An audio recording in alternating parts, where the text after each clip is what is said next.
नमस्ते दोस्तों, आयुष कुमार 136 पर आपका स्वागत है।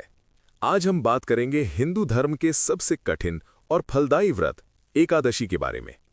क्या आप जानते हैं कि एकादशी कोई केवल तिथि नहीं बल्कि एक देवी का नाम है? इनका जन्म कैसे हुआ? क्यों भगवान विष्णु ने इन्हें अपनी सबसे प्रिय शक्ति बताया? आज के इस विशेष वीडियो में हम विस्तार से जानेंगे एकादशी माता की उत्पत्ति और मुर दैत्य के वध की वो अद्भुत कथा जो आपके जीवन के सारे कष्टों को हरने की शक्ति रखती है। सतयुग का काल और मुर दैत्य का आतंक। ये कथा उस समय की है जब सतयुग का काल था। उस समय मुर नाम का एक अत्यंत बलशाली और क्रूर दैत्य हुआ करता था। वो ब्रह्मदेव के वंशज नाड़ीजंघ का पुत्र था। मुर दैत्य ने अपनी कठोर तपस्या से ब्रह्मदेव को प्रसन्न किया और उनसे अजय होने का वरदान प्राप्त कर लिया। वरदान पाकर मुर अहंकारी हो गया। उसने स्वर्गलोक पर आक्रमण कर दिया। इंद्र, वरुण, अग्नि, यम और वायु सभी देवता उसके सामने टिक नहीं सके। इंद्र ने सिंहासन पर अधिकार कर लिया और देवताओं को स्वर्ग से निष्कासित कर दिया। बेघर होकर सभी देवता मृत्युलोक पर भटकने लगे।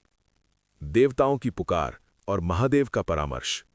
जब संकट गहरा गया तो देवराज इंद्र सभी देवताओं को लेकर कैलाश पर्वत पर भगवान शिव के पास पहुंचे। इंद्र ने करुण स्वर में कहा, हे महादेव, मुर दैत्य ने हमारा सब कुछ छीन लिया है। वो ऋषियों और मनुष्यों को भी प्रताड़ित कर रहा है। कृपया हमारी रक्षा करें। महादेव ने मुस्कुराते हुए कहा, हे देवराज, इस संकट का समाधान केवल जगत के पालनहार भगवान विष्णु ही कर सकते हैं। आप सब क्षीर सागर जाइए और नारायण की स्तुति कीजिए। नारायण और मुर दैत्य का महायुद्ध। विस्तृत वर्णन। देवताओं की स्तुति सुनकर भगवान विष्णु जागृत हुए। उन्होंने देवताओं को अभय दान दिया और मुर दैत्य की नगरी चंद्रावती पर आक्रमण कर दिया। युद्ध का दृश्य। भगवान नारायण और दैत्यों की सेना के बीच करोड़ों वर्षों तक युद्ध चला। सुदर्शन चक्र, कौमुदकी गदा और शारंग धनुष से भगवान ने लाखों दैत्यों का संहार कर दिया। अंत में केवल मुर दैत्य बचा। मुर की शक्ति। मुर दैत्य पर भगवान के अस्त्रों का कोई प्रभाव नहीं हो रहा था। वो मायावी शक्तियों का प्रयोग कर रहा था। भगवान विष्णु और मुर के बीच मल्लयुद्ध, कुश्ती शुरू हुई, जो 10,000 वर्षों तक चली। एकादशी देवी का प्राकट्य और दैत्यवध। लगातार युद्ध से भगवान विष्णु ने लीला रचते हुए विश्राम करने का विचार किया। वे बदरिकाश्रम की सिंहवती नामक गुफा में चले गए और योग निद्रा में लीन हो गए।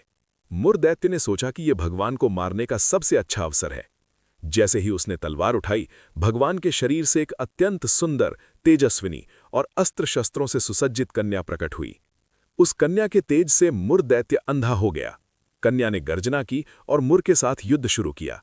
अंत में उस दिव्य कन्या ने अपनी हुंकार से ही मुर दैत्य के अस्त्रों को नष्ट कर दिया और उसका वध कर दिया।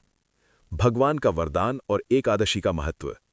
जब भगवान विष्णु अपनी निद्रा से जागे तो उन्होंने देखा कि मुर दैत्य मृत पड़ा है और एक देवी सामने हाथ जोड़कर खड़ी है। भगवान ने कहा, हे देवी, तुम मार्गशीर्ष मास की 11वीं तिथि को मेरे शरीर से प्रकट हुई हो, इसलिए तुम्हारा नाम एकादशी होगा।